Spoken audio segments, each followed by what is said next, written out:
Welcome to news watch. ముందుగా headlines చూద్దాం. భద్రాచలం నుండి అన్నవరం వెళ్తున్న చిత్తూరుకు సంబంధించిన బస్సు అదుపు తప్పి లోయలో పడింది. హోటల్ నిర్వాహకుల నిర్లక్ష్యానికి 2 నిండు ప్రాణాలు బలి. బీసీవీ పార్టీ అధ్యక్షుడు Bode Ramachandra Yadav comments. Prabhakar Rao bail cancel అయినట్లేనా? అఖండ 2కు మరో బిగ్ షాక్.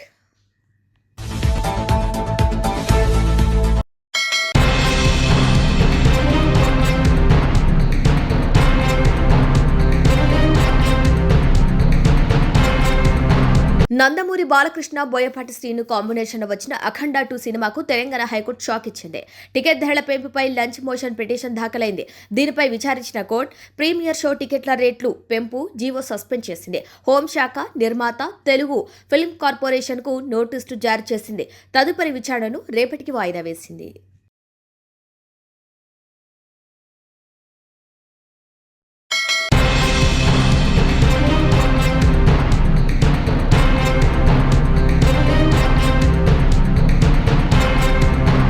బీసీవై పార్టీ అధ్యక్షుడు బోడే రామచంద్ర యాదవ్ కామెంట్స్ చేశారు. బీసీలకు సంబంధించి పలు అంశాలపై చర్చించడం జరిగింది.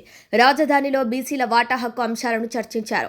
రాష్ట్రం ఏర్పడిన 12 సంవత్సరాలకు కూడా రాజధాని అంటే ఒక వ్యాపారం అయిపోయింది. ఒకటి చంద్రబాబు లిమిటెడ్ కంపెనీ, మరొకటి జగన్ లిమిటెడ్ కంపెనీ. 33,000 ఎకరాలు తీసుకొని రైతులను మోసం చేస్తున్నారు. రాజధాని లేని రాష్ట్రంగా ఆంధ్రప్రదేశ్ ప్రస్తుతం మిగిలిపోయింది. 2024లో అధికారంలోకి వచ్చిన మళ్లీ కూటమి ప్రభుత్వం వ్యాపారం మొదలుపెట్టింది. రాజధాని అమరావతి మీద కేంద్ర ప్రభుత్వం ముద్ర వేయించుకోకుండా కాలయాపన చేస్తున్నారు. మీరు సేకరించింది 33 సెంట్లు కాదు, 33,000 ఎకరాలు. కుంటి సాకులు చూపించి చంద్రబాబు ఆయన బినామీలకు లాభం చేకూర్చే ప్రక్రియ కొనసాగిస్తున్నారు. 50% మీ రాష్ట్రంలో ఉన్న బీసీలకు ఉన్న హక్కులు ఏంటో చెప్పాలంటూ వారు డిమాండ్ చేశారు.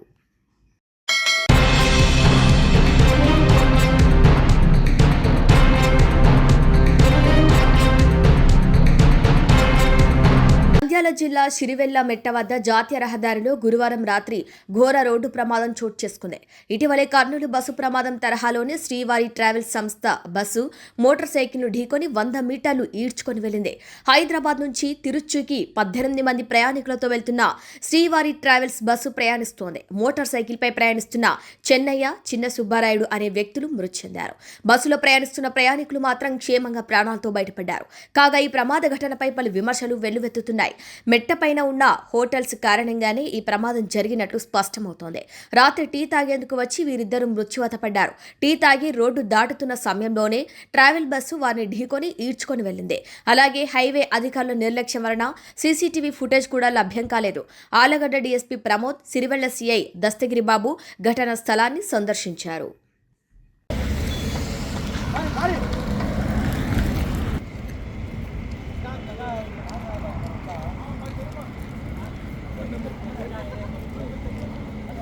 గురించే రావాలంట మాకు కూడా.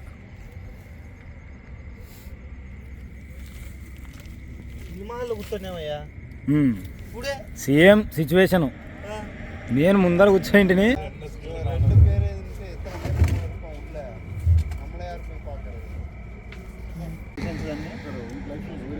మొత్తం తీయమని చెప్పండి. వాడిది డ్రైవర్ది లైసెన్స్.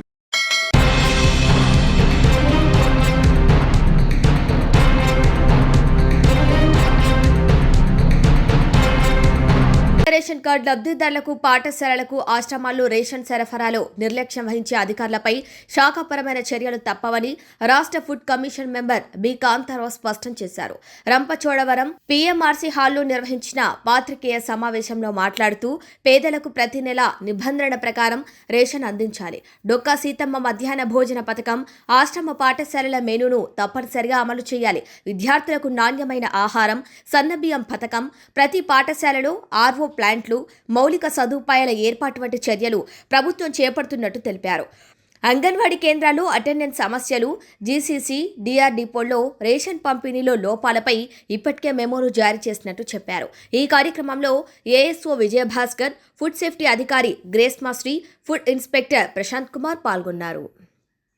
జాతీయ ఆహార భద్రతా చట్టం 2013లో భాగంగా ఈరోజు కేంద్ర రాష్ట్ర ప్రభుత్వాలు ఇస్తున్నటువంటి సంక్షేమ పథకాలు సక్రమంగా అమలు జరుగుతున్నాయా లేదని చెప్పి పర్యవేక్షణలో భాగంగా ఈరోజు AP food commission member Kantharao అని నేను ఈరోజు రంపచోడవరంలో ఉన్నటువంటి ముఖ్యంగా మా పరిధిలోకి వచ్చేటటువంటి ఫోర్ లైన్ డిపార్ట్మెంట్స్, రేషన్ డిపోలు, అంగన్వాడీలు, mid day meals, welfare hostels వీటిల్లో ఏదైతే ప్రభుత్వం ఇచ్చేటటువంటి మెను సక్రమంగా అమలు జరుగుతుందా లేదని చెప్పి పర్యవేక్షించి ఎవరైనా ప్రభుత్వం ఇచ్చేటటువంటి మెనూని అమలుపరచకపోతే వారిపైన ఎటువంటి చర్యలు తీసుకోవడానికి కూడా ఏపీ ఫుడ్ కమిషన్ వెనకాడబోమని హెచ్చరిస్తూ ఉన్నాం. అలాగే ఇటీవల కాలంలో మా ఫుడ్ కమిషన్ ఏదైతే ఉందో దీని విజ్ఞప్తి మేరకు రాష్ట్ర ప్రభుత్వం కూడా పిల్లలకి నాణ్యమైన ఆహారం అందించాలనే ఉద్దేశంతో ఈ విద్యా సంవత్సరం నుంచి ఏవైతే సన్న బియ్యం ఉందో గతంలో సన్న బియ్యం ఉండేవి కాదు, ఇవైతే నాణ్యమైన రైస్ కాబట్టి ఏదైతే కర్రీ వండుతారో అవన్నీ కూడా రుచికరంగా ఉంటాయనే ఉద్దేశంతో సన్న బియ్యం పథకాన్ని కూడా మా ఫుడ్ కమిషన్ విజ్ఞప్తి మేరకు రాష్ట్ర ప్రభుత్వం అందించడం జరిగింది. అలాగే కేంద్ర రాష్ట్ర ప్రభుత్వాల యొక్క ప్రధాన ఉద్దేశం ఏంటంటే పేదలందరికీ కూడా ఎవరైతే లబ్ధిదారులు ఉన్నారో వారందరికీ కూడా కింద స్థాయి వరకు పథకాలు అందాలనే ఉద్దేశంతో ప్రభుత్వాలు ఎన్నో సంక్షేమ కార్యక్రమాలు ప్రవేశపెట్టడం జరుగుతూ ఉంది. కాబట్టి ఈరోజు ఏదైతే తల్లికి వందనం లాంటి పథకాన్ని ఎందుకు ప్రవేశపెట్టారంటే పేద వర్గాలు కొంతమంది గతంలో తల్లిదండ్రులు పేదరికంతో పిల్లలను కూడా పనికి తీసుకెళ్ళటం జరిగేది. తద్వారా డ్రాప్అవుట్స్ పెరిగి బాలకార్మికులుగా పెరిగిపోయి 100% అక్షరాలు సాధించడం కష్టంగా ఉంది. కాబట్టి తల్లిదండ్రులను ఆర్థికంగా బలోపేతం చేస్తే అందరూ చదువుకుంటారనే ఉద్దేశంతో తల్లికి వందనం లాంటి పథకాన్ని కూడా ప్రవేశపెట్టడం జరుగుతూ ఉంది. ఇవే కాకుండా మా ఫుడ్ కమిషన్గా ఈ రాష్ట్రంలో ఉన్నటువంటి అన్ని సంక్షేమ హాస్టల్స్కి ఎస్సీ, ఎస్టీ, బీసీ, కేజీబీవీలు, గురుకులాలు అన్నిట్లో కూడా ప్యూరిఫైడ్ వాటర్ ప్లాంట్స్ కూడా పెట్టాలని చెప్పి ప్రభుత్వానికి మేము విజ్ఞప్తి చేసాం. త్వరలో అది కూడా రిజల్ట్ వచ్చేటటువంటి అవకాశం ఉంది. ఈరోజు ఉదయం తనిఖీ చేసినటువంటి వాటిలో ముఖ్యంగా కొన్ని రేషన్ డిపోలు ఏదైతే స్టాక్ బోర్డు ఉందో అది సక్రమంగా అమలుపరచట్లేదు. వారిపైన మెమోలు ఇచ్చి వారిపైన చర్యలు తీసుకోవాలని చెప్పి సివిల్ సప్లైస్ అధికారులను కూడా ఆదేశించడం జరిగింది. అలాగే ఒక అంగన్వాడీ కేంద్రంలో ఏదైతే ఉందో అటెండెన్స్ కొద్దిగా బ్లాంక్స్ పెట్టారు, అది తప్పుడు విధానం, అలా ఉండకూడదు. ప్రభుత్వం బాధ్యతాయుతంగా వ్యవహరించనుంది కాబట్టి మీరు బాధ్యతగా వ్యవహరించాలి, వారికి కూడా మెమో ఇవ్వాలని ఆదేశాలు ఇవ్వడం జరిగింది. అలాగే హై స్కూల్లో కూడా ఏదైతే మెనూ ఉందో స్కూల్స్ 2 విజిట్ చేయడం జరిగింది. వాటిలో కూడా నాణ్యమైన భోజనం అందించాలి. అలాగే విద్యార్థులు కూడా కేంద్ర రాష్ట్ర ప్రభుత్వాలు ఇచ్చేటువంటి పథకాలను సద్వినియోగం చేసుకొని మీరందరూ కూడా భవిష్యత్తులో ఉన్నత శిఖరాలు అధిరోహించాలని చెప్పి విద్యార్థులకు కూడా ఆదేశించడం జరిగింది.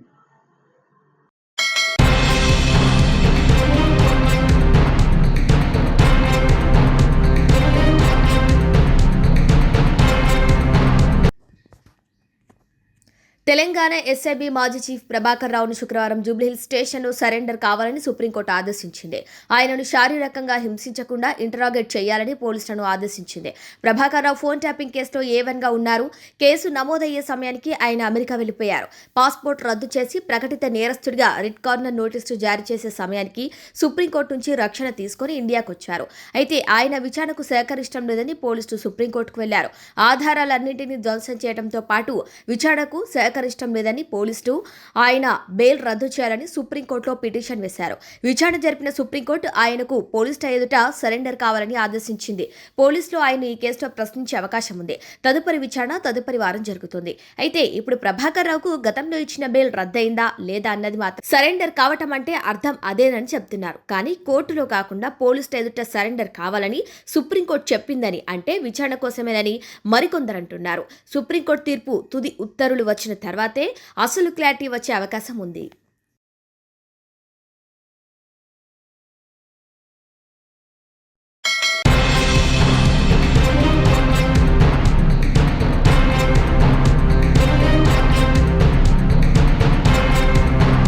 భద్రాచలం నుంచి అన్నవరం వెళ్తున్న చిత్తూరుకు సంబంధించిన బస్సు అదుపు తప్పి లోయలోకి పడిపోయింది. బస్సులో సుమారు 30 మంది ప్రయాణికులు ఉన్నట్లు సమాచారం. భద్రాచల దర్శనం ముగించుకొని అన్నవరం దర్శనానికి వెళ్తున్న తీర్థయాత్రల బస్సుగా గుర్తించారు. ఈ ప్రమాదంలో సుమారు 15 మంది మృతి చెందినట్లుగా సమాచారం. ఘటనా స్థలానికి మోతుగూడెం పోలీసులు చేరుకున్నారు. ఇక క్షతగాత్రులను చిత్తూరు ఏరియా ఆసుపత్రికి తరలించారు. బస్సు ఘాట్ ఎక్కుతున్న సమయంలో ఈ ప్రమాదం జరిగినట్టుగా తెలుస్తోంది.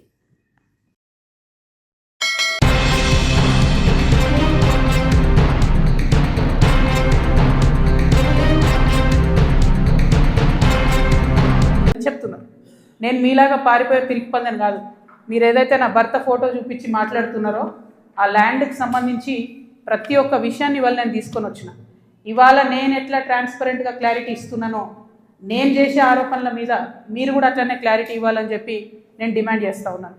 ముందుగా మీరు ఏదైతే కాపీ చూపిస్తున్నారో మా హస్బెండ్ది ఏవి రెడ్డి గారిది ఉన్నటువంటిది, అది 2 సర్వే నంబర్లకు సంబంధించినటువంటి ల్యాండ్.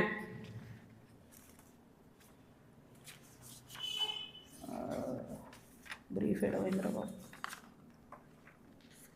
ఇది అదేంటంటే 2010/2 2010/3 అనేటటువంటి భూమి. దీనికి 1975 నుండి కూడా ఈ భూమికి కంప్లీట్గా పట్టాలు ఉన్నాయి, దానికి పాస్బుక్లు ఉన్నాయి. కంప్లీట్గా ఇది ప్రైవేట్ ల్యాండ్. ఈ ప్రైవేట్ ల్యాండ్లో 4 వ్యక్తులు, 4 కొడుకులు, వాళ్ళకి మనిషి 4 ఎకరాలు వచ్చినాయి. ఈ మనిషి 4 ఎకరాలు వచ్చినటువంటి ఈ భూమిని అక్కడ ఒక కంపెనీ ఉంది, టేకంషా అనే కంపెనీ. ఆ టేకంషా అనే కంపెనీకి 37 ఎకరాలు ప్రభుత్వము అమ్మింది ల్యాండ్ ఒకప్పుడు. వాడేం చేసిండు, ఆ అమ్మిన ల్యాండ్తో పాటు ఈ ప్రైవేట్ వాళ్ళ భూమి కూడా లోపలేసుకొని కాంపౌండ్ వాళ్ళు పెట్టుకున్నాడు. ఈ ప్రైవేట్ వాళ్ళంతా కాంపౌండ్ వాళ్ళకి పోయింది కాబట్టి వాళ్ళంతా ఈ రియల్ ఎస్టేట్ వ్యాపారంలో ఉన్నటువంటి మా హస్బెండ్ ఇంకా కొంతమంది దగ్గరకు వచ్చారు. ఈ 16 ఎకరాల భూమికి దాదాపు ఒక 20 మంది ఆ భూమిలో ఉన్నారు. అందులో మా భర్త కంపెనీ కూడా ఒకటి. ఇది మొత్తం ప్రైవేట్ ల్యాండ్ మాది, నువ్వెట్లా కాంపౌండ్ లోపల పెట్టుకుంటావు అని చెప్పి ఒక 9 ఏళ్ళు నడిచినట్టుంది ఈ డిస్ప్యూట్ నాకు తెలిసి. ఇది మా ల్యాండ్ అని వీళ్ళు, కాదని వాళ్ళు. ఫైనల్గా 2019లో లోక్ అదాలత్లో, ఇగో ఇది బీఆర్ఎస్ గవర్నమెంట్ ఇచ్చిన పాస్బుక్, అది ప్రైవేట్ ల్యాండ్ అని చెప్పి ఫైనల్గా లోక్ అదాలత్లో 2019లో ఈ టేకంషా అనే కంపెనీ ఈ 16 ఎకరాలు ప్రైవేట్ పట్ట వీళ్ళందరూ కూడా కాంప్రమైజ్ అయింది.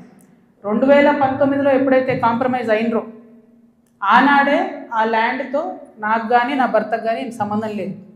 ఆ పట్టేదారుల తరఫున ఉండి కొట్లాడినటువంటి మా భర్త గారు, వాళ్ళ ఫ్రెండ్స్, వాళ్ళ కంపెనీ అందరు కూడా ల్యాండ్ అమ్మేసి బయటకు వచ్చేసి. ఎప్పుడు 2019. 2019లో మా హస్బెండ్ బయటకు వచ్చేసిన తర్వాత 2022లో ఫస్ట్ పర్మిషన్ బీఆర్ఎస్ గవర్నమెంట్లో ఫస్ట్ పర్మిషన్ ఇచ్చింది కన్స్ట్రక్షన్కి, 12 ఎకరాల ల్యాండ్కి కన్స్ట్రక్షన్. మరి పట్టా భూమి అయితే ఎందుకు ఇచ్చారు పర్మిషన్? మరి గవర్నమెంట్ భూమి అయితే ఎందుకు ఇచ్చింది పర్మిషన్? 19లోనే మా హస్బెండ్ ఎగ్జిట్ అయిపోయింది అక్కడితో. 22లో పర్మిషన్ వచ్చింది ఆ ల్యాండ్కి. మరి ప్రభుత్వ భూమి అయితే ఎట్లా ఇచ్చారు పర్మిషన్? సంతకం పెట్టింది ఎవరు? కేటీ రామారావు గారు. అంటే ఇప్పుడు మాధవరం కృష్ణారావు గారు ఏమంటుండు? కేటీ రామారావు గారు సంతకం పెట్టిండు అంటున్నా. కేటీ రామారావు గారు సంతకం తప్పంటుండా? ప్రభుత్వ భూమిని కేటీఆర్ గారు సంతకం పెట్టి ఇచ్చిండు అంటురా? ఏమంటుండ్రు? ఆ విషయం ప్రజలకు చెప్పాలి ఫస్ట్. ఇప్పుడు నేను ఆరోపణ చేస్తాను ఏంది, ఎలక్షన్కి పోయే ముందు అక్టోబర్ 7, 2023 అందరం ఎలక్షన్ దాంట్లో ఉన్నాం. ఎలక్షన్ జోన్లో ఏదైతే ల్యాండ్తో 2019లో మా భర్తకు సంబంధం లేకుండా పోయిందో 2023 అక్టోబర్లో బీఆర్ఎస్ ప్రభుత్వం కేటీఆర్ గారి మినిస్ట్రీ నుంచి 5 ఎకరాలకు చేంజ్ ఆఫ్ ల్యాండ్ యూజ్ ఇచ్చింది. అంటే ఇండస్ట్రియల్ భూమిని రెసిడెన్షియల్ భూమి కింద మార్చుకోవచ్చు అని చెప్పింది. మరి ఇది ఎట్లా వచ్చింది? ఏంది ఇది? ఎందుకు ఇచ్చారు ఎలక్షన్ కన్నా 2 రోజుల ముందు? ఏం లావాదేవీలు జరిగినాయి? దీంట్లో కృష్ణారావు గారి పాత్ర ఏంది? ఈ వ్యాపారం చేసే వ్యక్తి మీ సుట్టమట కదా, ఆయన పేరు నేను ఎందుకు చెప్తా బయట, కానీ మీ సుట్టమట కదా. మరి మీరు చేయించుకోరా దగ్గరుండి? ఏంది ఇది? దీనికి నాకు సమాధానం చెప్పాలి. కేటీఆర్ గారు చెప్తారా, బీఆర్ఎస్ పార్టీ చెప్తుందా, కృష్ణారావు గారు చెప్తారా? దీనికి సమాధానం చెప్పాలి. ఎట్లా ఇస్తారు చేంజ్ ఆఫ్ ల్యాండ్ యూజ్? ఈ ల్యాండ్తో మాకు సంబంధమే లేదు. 5 ఎకరాలకు బీఆర్ఎస్ గవర్నమెంట్లో చేంజ్ ఆఫ్ ల్యాండ్ యూజ్ వస్తుంది. నిన్నగాక మొన్న 6 ఎకరాలకు కాంగ్రెస్ గవర్నమెంట్ కూడా అదే ల్యాండ్లో చేంజ్ ఆఫ్ ల్యాండ్ యూజ్ ఇచ్చింది. అంటే బీఆర్ఎస్ వాళ్ళు సపోర్ట్ చేసిన వ్యాపారవేత్తల్ని యాజ్ ఇట్ ఈస్గా కాంగ్రెస్ వాళ్ళు కూడా సపోర్ట్ చేస్తున్నారు. ఏంది ఇది మరి? ఎవరికి అండర్స్టాండింగ్ ఉంది? నాకుందా అండర్స్టాండింగ్? మీకుందా? మీ గుంపులు ఉన్న మనుషులది ఇగో ఇదే ఏవిరెడ్డి గారితోని నవనామి వెంచర్స్, ఇదే ఏవిరెడ్డి గారితోని పోచంపల్లి శ్రీనివాస్ రెడ్డి అనేట ఆయన పార్ట్నరు. ఈయన ఎవరు దోస్తు, ఎవరు బినామీ? పొద్దుగాలు లేస్తే రామన్నతోనే ఉంటాడు, కేటీఆర్ గారితోనే ఉంటాడు ఈయన. ఎవరైనా మరి మీకున్నాయా సంబంధాలు? నాకున్నాయా? పందెం కోడ్ల కేసు ఉండే శ్రీనివాస్ రెడ్డి అనేట ఆయన మీద, ఏమైనా చేసిండ్రా? ఆయన ఫామ్ హౌస్లో పందెం కోడ్లు ఆడించారని అరెస్ట్ అన్నారు, పోలీసులు అన్నారు, ఏదో అన్నారు, చేసిండ్రా? ఎందుకు చేయలేదు మరి? అంటే ఎవరిని కాపాడుతున్నారు? ఎవరికి బంధుత్వాలు ఉన్నాయి? ఏదో ఆడపిల్లను ఊరుకుంటా మీరు తమాషా చేస్తా అనుకుంటారేమో, తోలు తీస్తా ఒక్కొక్కరిది పట్టుకొని చెప్తున్నాను. ఇప్పుడు కృష్ణారావు సంగతి చెప్తున్నా, పాపం చిన్నోడు యాక్షన్. నేను ఎన్నుకుండి ఎవరు ఆడిస్తున్నారు, ఆ గుంటనక్క సంగతి కూడా చెప్తా తర్వాత. కానీ కృష్ణారావు గారు నా మీద మాట్లాడంగానే ఇగో ఇంతమంది, ఇది కూడా పట్టుకోను కాగితం పైకి, అది పట్టుకోండి ఒకసారి అది చూపి. ఇంతమంది బాధితులు వాళ్ళంతా ఫోన్లు చేసి ఎకరాలు ఇన్ని ఉన్నాయి అక్క, దయచేసి మాట్లాడండి అక్క. నిన్నటి నుంచి ఫోన్. ఓ దగ్గర 16 ఎకరాలు, ఓ దగ్గర 400 ఎకరాలు, CS 14 ల్యాండ్స్, మామూలుగా లేదు. ఒక దగ్గర ఎంత ఘోరం అంటే ఆఖరికి హైడ్రా కూడా పోయి కూలగొట్టింది. ఇక ఇంకొకటి క్లియర్గా చెప్తా పట్టు, ప్రణీత్ కన్స్ట్రక్షన్ ఒకటి ఉంది. ఎంత ఘోరం అంటే ఇది, ఇంట్లో కృష్ణారావు గారి అబ్బాయి, నాకు అబ్బాయి పేరు చెప్పడం ఇష్టం లేదు ఎందుకంటే ఆయన పాలిటిక్స్లో లేడు కాబట్టి, కృష్ణారావు గారి కొడుకు ఆయన డైరెక్టర్గా ఉన్నప్పుడు ఈ 70 ఎకరాల వెంచర్, పెద్ద వెంచర్ 70 ఎకరాలు మీకు కనబడుతుంటుంది. మొత్తం విల్లాలు కట్టిరు, ఇది పట్టుకోండి, మొత్తం విల్లాలు కట్టిరు, అన్ని A to Z విల్లాలు కట్టిరు. ఇలా ఎన్ని అలిగేషన్స్ ఉన్నాయంటే, ఇక్కడ నేను ఎల్లో మార్క్ చేసిన రోడ్ మొత్తం గవర్నమెంట్ రోడ్, అది కబ్జా, అది లోపలనే ఉంటుంది, దాని చుట్టూ కాంపౌండ్ వాళ్ళు. ఇక్కడ అసైన్ ల్యాండ్స్ ఉన్నాయి, అది కబ్జా. ఈ మధ్యలో చెరువు ఉంది, ఈ చెరువు 10 ఎకరాలు ఉంది అని చెప్పి, 10 ఎకరాల చెరువు ఇది అని చెప్పి ప్రభుత్వం సర్టిఫికేట్ ఇచ్చింది. 2021లో ఇది అఫీషియల్గా రెరాకి ఇచ్చిన డాక్యుమెంట్. నేను మీలాగా ఆగమాగం ఎడ్డెడ్డి మాట్లాడా, దొంగ డాక్యుమెంట్లు చూసి అసలే మాట్లాడా. 2021లో మీ కంపెనీ నుండి మీరు రెరాకి ఇచ్చిన దాంట్లో మా వెంచర్ మధ్యలో ఉన్నటువంటి చెరువు 10 ఎకరాలని మీరు చెప్పారు. అయిపోయిందా? అదే మళ్ళీ 2021లో 2024 వచ్చే వరకు ఏమవుతుందంటే ఆ చెరువు 6 ఎకరాలకు వస్తుంది. అంటే 4 ఎకరాలు ఎవరు మింగిన మధ్యలో, ఇది 6 ఎకరాలని మళ్ళీ అఫీషియల్గా ఇరిగేషన్ డిపార్ట్మెంట్ ఇచ్చింది. ఇప్పుడు ఇంకా ఘోరం ఏంటంటే, ఈ మొత్తం 71 ఎకరాల ఈ సామ్రాజ్యంలో చుట్టూ కాంపౌండ్ వాల్ కట్టింది. అంటే ఈ చెరువు యాక్సెస్ ఓన్లీ ఆ విల్లా వాళ్ళకు ఉంటుంది. యాక్చువల్లీ అది ఊరిది చెరువు, అంటే మీ అయ్యా జాగిరా, చెరువు లోపలేసుకొని చుట్టూ కాంపౌండ్ వాల్ పట్టుకుంటే ఆ ఊరోళ్ళు వాడుకోవద్దా చెరువును? హైడ్రాకి దమ్ముంటే రేవంత్ రెడ్డి గారికి కానీ గవర్నమెంట్లో ఉన్న వ్యక్తులకి ఈ వెంచర్తో సంబంధం లేకపోతే యాక్సెస్ ఓపెన్ చేయండి, దానికి ఓపెన్ చేయండి. చెరువు మధ్యలో ఉంటుంది, చుట్టూ విల్లా, ఎక్కడికక్కడ KGF సామ్రాజ్యాలు. ఇంకొక మాట చెప్పిండు కృష్ణారావు గారు, ఏందో 307 గాజుల రామారంలో నేను ఏందో కబ్జా పెట్టినా అని చెప్పిండు. అది కబ్జా పెట్టింది నువ్వు వివేకానందే కదా, వివేకానంద గారు కదా, KP వివేకానంద. ఎవరిని పోయినా చెప్తారు ఆడ అడిగితే. నేను కూడా పోయి వచ్చిన మొన్న హైదరాబాద్ పోయి కూలిస్తే. CS 14లో ఎట్లయితే నువ్వు చిన్న చిన్న పేద బిడ్డలని 80 గజాలు 100 గజాలకు ల్యాండ్ అమ్ముతున్నావో, దొంగ రిజిస్ట్రేషన్స్ ఆ కాగితాలు సృష్టించి, అట్లనే గాజుల రామారంలో కూడా అదే చేస్తున్నారు. 80 గజాలు 100 గజాలు పాపం వాళ్ళు కష్టపడి సంపాదించుకున్న డబ్బుతోని మీరు అమ్ముతున్నారు, దగ్గర ఉండవి మీరు అట్లా సెటిల్మెంట్స్ చేస్తున్నారు. ఇప్పుడు ఏమవుతుంది, సడన్గా హైడ్రాన్ మేము మాసంటోళ్ళం తిట్టగానే పోయి ఆడ పేదవాళ్ళ గుడిసెలు కూడా కొడతారు. మీకేం నష్టం అవుతుంది? ఆ పేదవాళ్ళ మీద కూడా మీరు ఏరుకుంటున్నారు పైసలు. అన్యాయం ఇది. 307 సర్వే నెంబర్తో నాకు సంబంధం లేదు. నా భర్త ఫోటో ఏదైతే చూపించారో దాని గురించి నేను ఇప్పటివరకు ఎక్స్ప్లెనేషన్ ఇచ్చిన. ఆ ఎక్స్ప్లెనేషన్తో పాటు కృష్ణారావు గారితో పాటు టీ న్యూస్ ఛానల్తో పాటు ఎలిమినేటి ఈయన పేరు మహేశ్వర్ రెడ్డి, అల్లేటి మహేశ్వర్ రెడ్డి గారికి కూడా లీగల్ నోటీసులు ఇస్తున్నాం. ఇంకా గమ్మత్ ఏంటంటే, ఇప్పుడు ఈ చెరువు దీని మధ్యలో ఉన్న చెరువు అని చెప్పిన కదా, ఆ చెరువు పేరు ఏంటి అంటే MD ఉస్మాన్ కుంట.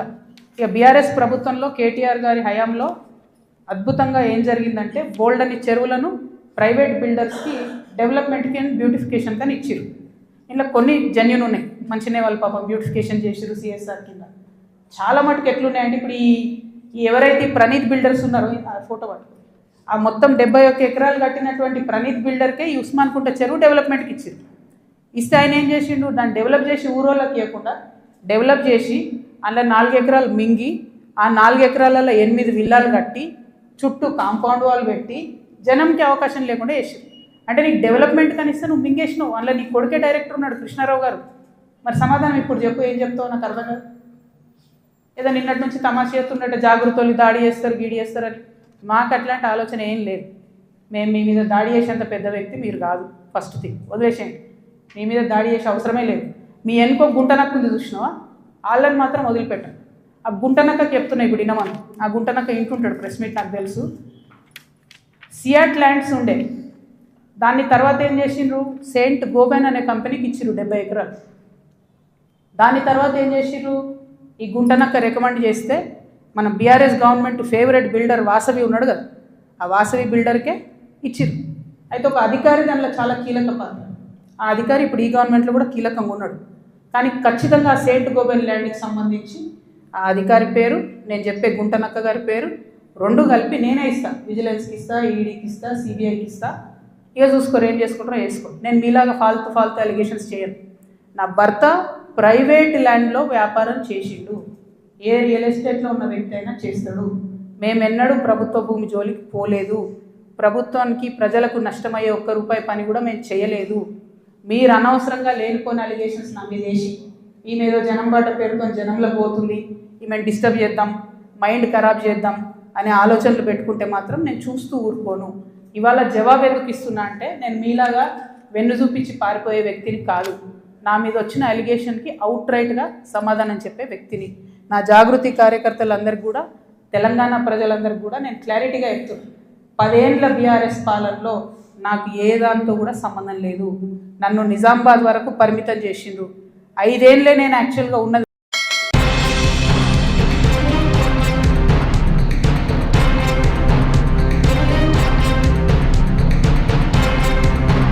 బులెటిన్ ముగించే ముందు హెడ్లైన్స్ మరొకసారి.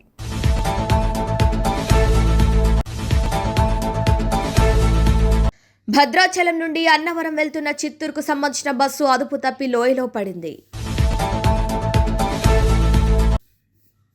హోటల్ నిర్వాహకుల నిర్లక్ష్యానికి 2 నిండు ప్రాణాలు బలి. బీసీవీ పార్టీ అధ్యక్షుడు Bode Ramachandra Yadav comments. Prabhakar Rao bail cancel అయినట్లేనా? అఖండ 2కు మరో బిగ్ షాక్.